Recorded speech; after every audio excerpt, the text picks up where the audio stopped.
just think that it all depends on what your first guy runs well. So if your first guy runs a good curve well, it's going to help him. But if you have a taller guy that struggles with the curve, he'll be better in lane 8.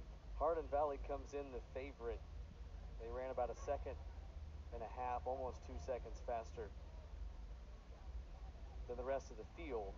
But as we're looking back at the 400-meter dash results, keep in mind also Willington Wright could very well run in this.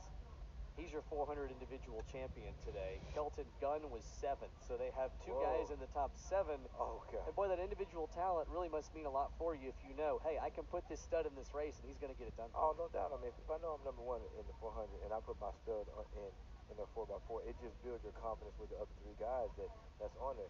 They know if I just keep it close, keep it to where we're in striking distance, I know my top guy's going to go and get that guy.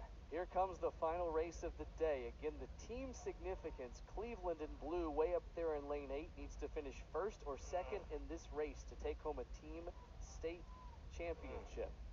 Getting me nervous just saying that. I mean, just imagine what's going on through those kids. And I think they're in a great lane. I know it's kind of hard because you have everybody behind you, but if I'm a cop that doesn't run the curve well, it'll help me. And we're off. Cleveland with state title implications on the line, and of course the winner of this race gets a nice shiny set of medals to take home and tell their grandkids about one day. The final race of the day, the 4x400. It's so far really a pretty even start across the board. Yeah, I mean, everybody's looking strong, and everybody's doing what they're supposed to do, so great race so far.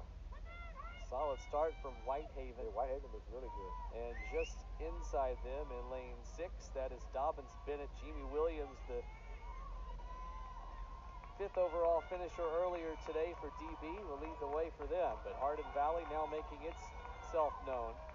And Cleveland will have to see where they're positioned here on the handoff. It will be Hardin Valley in 1st, then Whitehaven.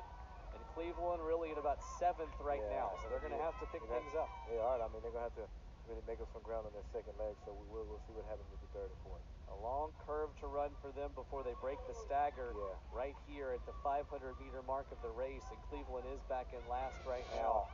It's a tall order for them to come back and win a state title from there. Hardin Valley in position right now to close out 3rd place in this meet if they can win the race. In fact, all they really need to do is finish in the top 5, and they'll take home 3rd overall.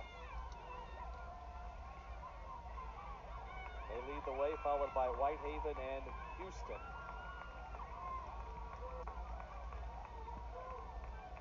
Great race. We are halfway there.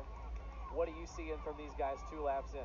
Man, I mean, just looking how everybody's trying to jog your position, and also the exchanges were pretty good. But man, you can just see the intensity, you know, that is really being exemplified by each guy just running their leg on each relay. So man, it's still anybody's race. I know people are jogging for position, but it's still anybody's race. The Whitehaven Tigers make the pass of Hardin Valley. Yeah.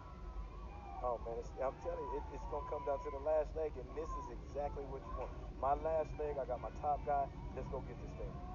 Houston in 2nd place, and it looks like they're running the Jones twins in this race. Oh, wow. Colin and Keaton, who earlier went 1 and 3 in the 800. This is what's up right here. So 2 stars going to be going up against the 400 champion, Willington Wright. Here we go. The final race of the day. Houston, Hardin Valley, Whitehaven 1st through 3rd, and the final lap of the final race, Hardin Valley starts it ahead. I mean, even though you feel like you want to go out, you still got to stay with your race. You don't want to come off that last 110 and be tired. So stay with your race, stay what you got to do, and try to put your team in position to go get it. But man, they are rolling. 200 meters to go. Hardin Valley, the top seed, with the top 400 runner in the state, who looks back and he sees the top 800 runner in the state on his tail. That's Colin Jones. But Wright has an advantage of about 15 meters as they head around the final bend. Wow. Willington Wright for Hardin Valley. He is rolling. Going to write a victory story for Hardin Valley in the final race of the day. The Hawks are going to take home a state title in the 4x4 at 3:19. Jones finishes 2nd and concludes his high school career. And friends, that is going to do it. Cleveland is going to finish 7th in this race, which means they'll pick up a couple points. They will take home a trophy, but it's going to be the runner-up prize.